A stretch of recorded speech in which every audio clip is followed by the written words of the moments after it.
My husband John purposely created tension between my mother and me so we wouldn't communicate.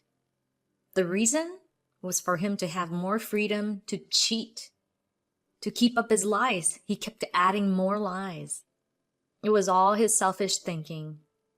But lies eventually get exposed. His supposedly perfect alibi crumbled. Once my mother-in-law and I discovered the truth, we teamed up.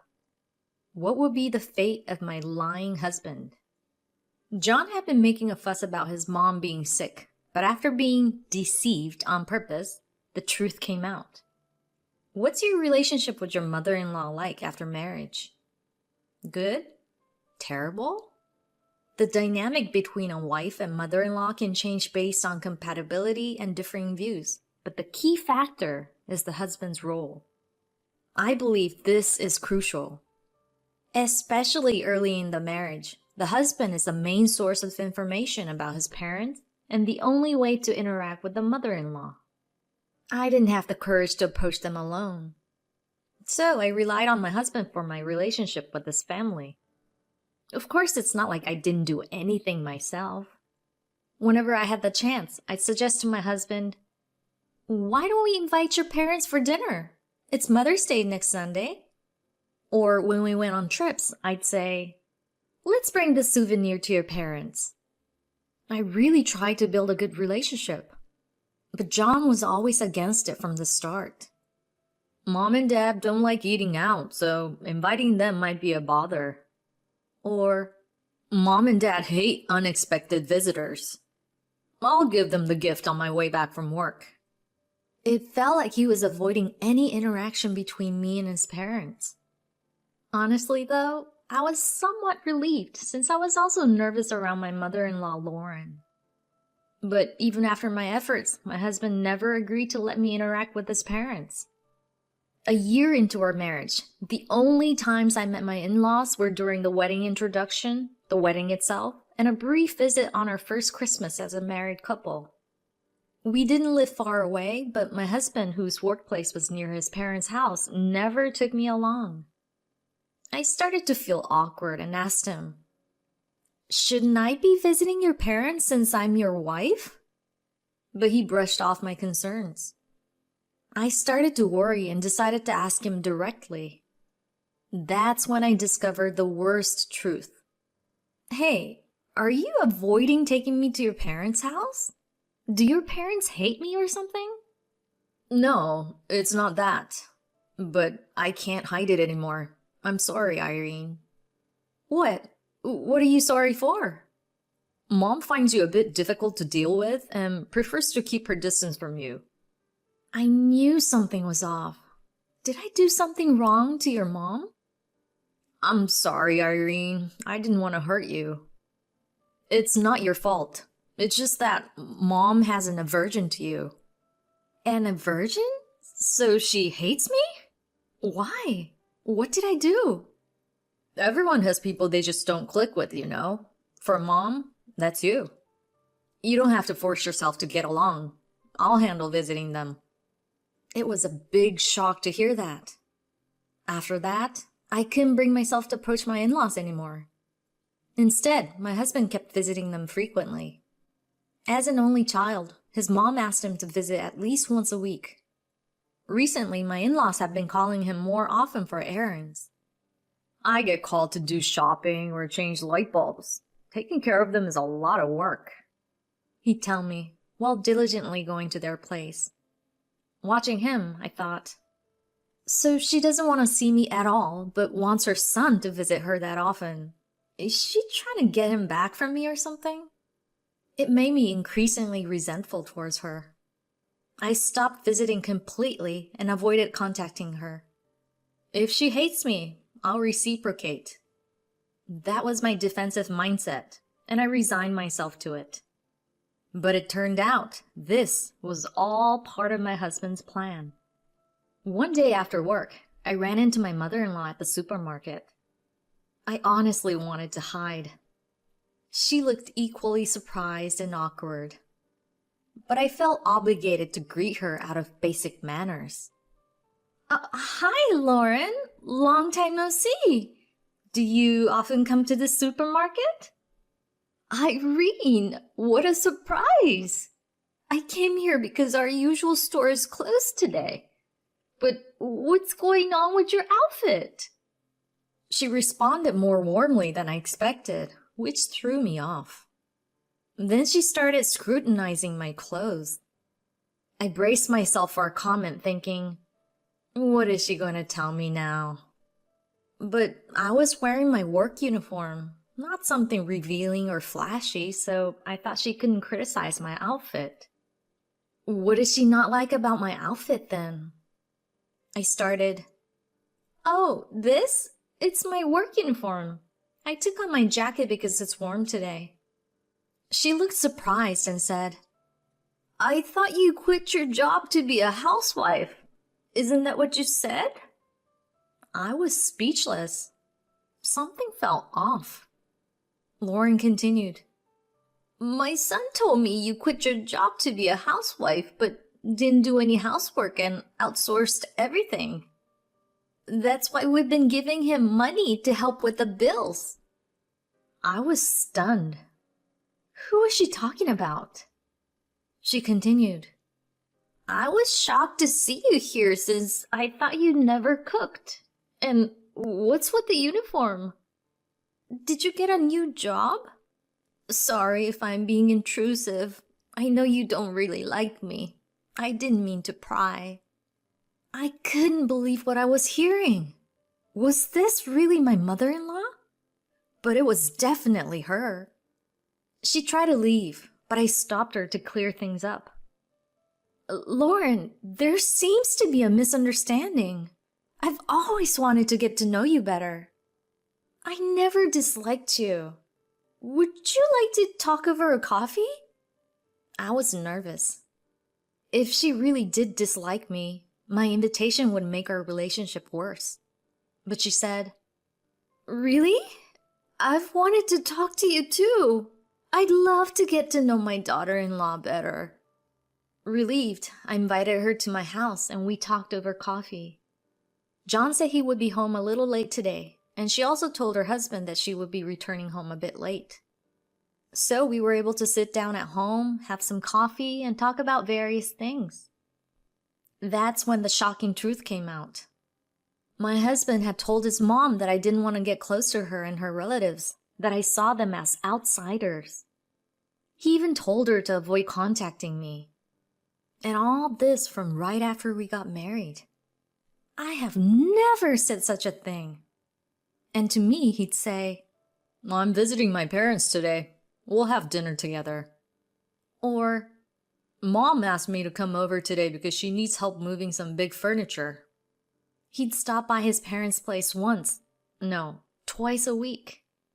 According to Lauren, though, he visited them only once a month, asking for money with excuses like, sorry, we're short on cash because Irene spends too much money on Uber Eats. It was clear my husband had been manipulating our relationship. The real enemy was my husband. This is too much. But why would my husband lie like this? I talked with Lauren and understood that he had been lying to both of us to keep us from becoming close and communicating directly. When I realized this, I felt relieved. I really was shocked and hurt to be told she disliked me. She felt the same way, saying, I wish I had the courage to talk to you sooner. She was so kind. I never knew how sweet she was. I regretted not making the first move. We talked a lot afterward, getting to know each other better and becoming friends. Our next topic was, why did John lie? The most obvious reason was cheating. He left home claiming to visit his parents, but he was seeing his mistress and asking for money from his mom. When I suspected he was cheating, I felt I couldn't forgive him and wanted a divorce. But I hesitated because it would end the new relationship with my mother-in-law. She said, if he's cheating, we must find out. Even if he's my son, I can't forgive betrayal. Let's catch him. You can dump him afterwards. Her support encouraged me. She's such a good mother-in-law. Why is her son such a jerk? Raising kids is tough, and humans are a mystery. Even though she said that, I was still hesitant. Is it really a good idea to expose his infidelity? I was worried she'd get hurt again. But contrary to my indecisiveness, a miracle happened. Just then, John called. "Hey, it's bad. Mom's sick. She's being hospitalized now." That's what he said. His mother was right in front of me, and I was confused. Wait, your mom is sick? I stammered. "It's okay. It's not life-threatening. Don't worry. But she'll be in the hospital, so I'll be with her for 3 days. I won't be home, but don't worry. And don't call her. Your call might stress her out, so no calls, okay? I'll be at the hospital, so no phone for the next few days," he said, and quickly hung up. So, is this a cheating trip? He's just like a moth flying into the flame. What a stupid husband. Doesn't he know he's caught? Hearing his blatant lie, I was enraged. He lied without any hesitation or guilt. This guy thinks I'm stupid. I realized he planned to lie forever, and my anger only grew. So I told Lauren everything. She said, "Perfect. If he's cheating, we'll catch him red-handed. Leave it to me. Let me do this as your mother-in-law." And she immediately called a detective. So we left it to the professionals to catch him in the act. Meanwhile, my mother-in-law and I prepared for divorce, moving out and claiming alimony, basically cutting ties with my husband. We were busy with these plans. 3 days later, my husband came home looking happy, but he was shocked to see both of us. "Why is Mom here? And why are you together?" He looked more and more pale. "Welcome back, honey. Did you enjoy your trip? Any souvenirs?" "I didn't go on a trip. I was, You said I was hospitalized, but I'm perfectly healthy. Why did you lie?" "Well, there was a work problem, but I was embarrassed to say it." "So you lied?" "Yes, work was tough." "I called your office. They said you took leave to care for someone. Who were you caring for? At Disneyland? Not me, not your mom, not your dad, so who?" "Wait, you called my office?" No, it was a business trip." "Enough already! We have proof! Proof of your affair!" I enjoyed watching him squirm, but my mother-in-law sternly confronted him. She pulled out evidence photos. Seeing them, he surrendered. "Sorry, I was wrong," he admitted, apologizing to both of us. But it didn't end there. Now it was interrogation time. We asked about how long the affair had been going on, his future plans with his mistress, and why he lied to us. Whether it was due to our intensity or the undeniable evidence right in front of him, he confessed all his sins straightforwardly. First, he had been cheating since shortly before our wedding. His affair was with one of the venue staff from our wedding. They started dating during the wedding planning. I thought, why not break up with me then? But his mistress was married too, so they kept it casual. Why cheat when you're married? He lied about going to his parents' house, but was actually meeting his mistress. It was a well-thought-out deception. Claiming to be a dutiful son made me not question him. If I had a bad relationship with his mom, I wouldn't ask her about his whereabouts. He tricked us both from the start. I felt so betrayed and stupid. After his confession, I handed him the signed divorce papers. He apologized, saying it was just for the thrill and he'd never do it again. He promised to break up with her, but I couldn't forgive him. He lied to me constantly. I couldn't trust him anymore. He resisted the divorce, but my mother-in-law grabbed him by the neck, and my father-in-law, who arrived after being contacted, took him away. This allowed me to prepare to move out without him finding out my new address. Their help was invaluable. After moving, I demanded a divorce through my lawyer. My husband, having been scolded by his parents, quickly agreed. I also demanded alimony from both him and his mistress. She lost her job for having an affair with a customer and got divorced too. Apparently, she demanded my husband support her. But I don't care anymore.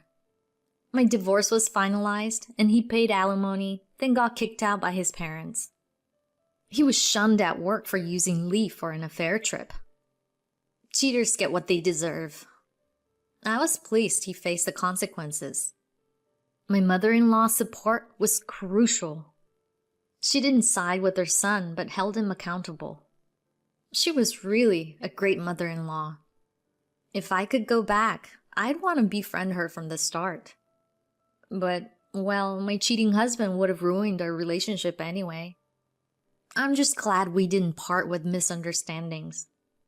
Now we sometimes update each other on our lives.